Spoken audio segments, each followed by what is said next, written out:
Saudara-saudari yang dikasihi oleh Tuhan, besok minggu depan kita merayakan Hari Raya Kristus Raja Semesta Alam sebagai hari terakhir di dalam penanggalan liturgi. Dan biasanya sebelum Hari Raya Kristus Semesta Alam, bacaan-bacaan, entah bacaan pertama, bacaan Injil, berkisah tentang akhir zaman. Dan bicara tentang akhir zaman, ada sesuatu yang menarik. Tahun 2012 ada sebuah film yang berjudul 2012 juga. Berkisah tentang gambaran kira-kira apa yang terjadi di akhir zaman itu ya. Ada gempa bumi, ada gunung meletus, ada tsunami dan lain sebagainya. Dan dari gambaran-gambaran tentang akhir zaman ini ada satu kata yang saya tarik, yaitu penghancuran atau kehancuran. Dan berhadapan dengan penghancuran ini, manusia seringkali merasa khawatir, merasa takut, cemas, putus asa, tidak punya pengharapan. Dan dari situasi yang seperti ini, akhirnya manusia menjadi paranoid. Apa-apa dikaitkan dengan akhir zaman. Gunung meletus di sana, sudah dekatnya akhir zaman nih. Gempa bumi di situ, sudah dekatnya akhir zaman nih. Geledek aja yang seperti ini mengatakan, hati-hati nih sudah akhir zaman menjadi dekat itu. Orang paranoid terhadap apa yang dikatakan sebagai akhir zaman. Tetapi juga selain orang-orang yang paranoid itu ada juga orang-orang yang skeptis. Orang-orang yang tidak percaya. Akhir zaman itu tidak akan terjadi. Kalaupun terjadi masih lama sekali, begitu ya. Menghitung umur matahari secara fisika itu bisa terjadi gitu ya. Maka kiamat di dunia itu terjadi kalau saat matahari itu sudah kehilangan dayanya. Itu bisa dihitung begitu ya. Dan itu terjadi miliaran tahun lagi. Masih lama. Tidak akan ada kiamat yang dikatakan dalam kitab suci. Makanya sudahlah, hidup seenaknya.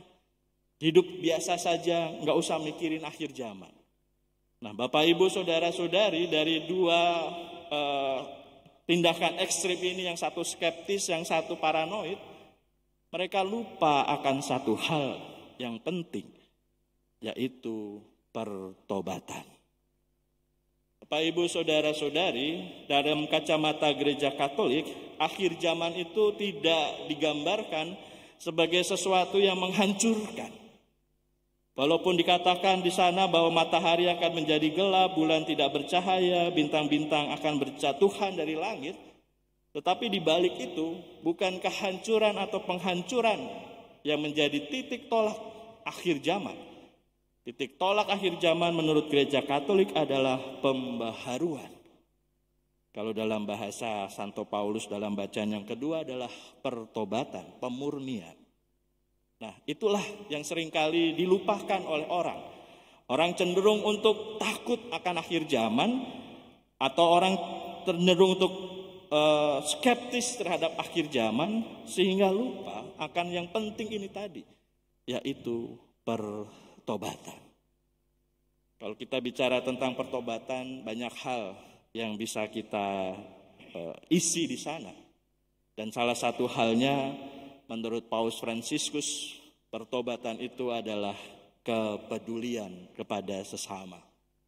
Maka tidak heran bila tahun 2016 yang lalu, Paus Fransiskus menetapkan setiap minggu biasa ke-33 hari ini adalah hari Minggu orang miskin sedunia. Apakah Bapak Ibu Saudara-saudari ada yang tahu bahwa minggu ke-33 adalah hari Minggu orang miskin? Ada yang tahu? Tunjuk jari. Gak ada ya, gak ada yang tahu ya. Yang karena gak populer gitu ya.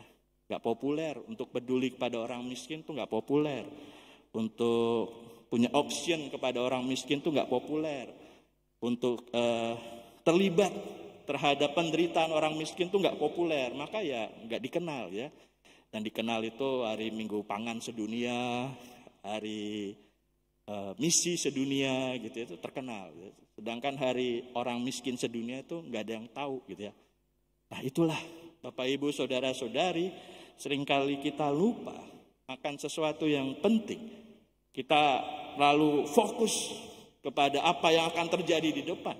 Kita bahkan juga melupakan hal yang penting tersebut. Maka Bapak Ibu, saudara-saudari yang dikasihi oleh Tuhan, kembali pertanyaannya adalah bagaimana kita mengisi pertobatan itu.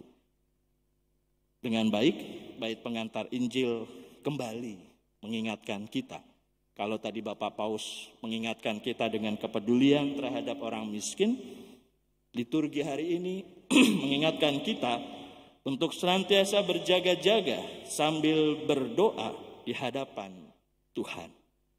Kita dipanggil untuk berjaga-jaga sambil berdoa hingga pada saatnya nanti, pada waktu Tuhan itu hadir, kita tidak khawatir, kita tidak takut, kita tidak cemas.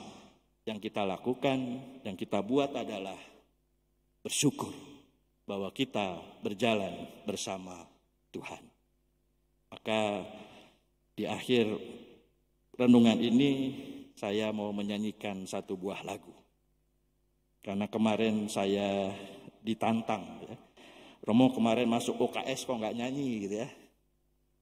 Ya karena saya malu di situ. Kalau di sini saya nggak malu.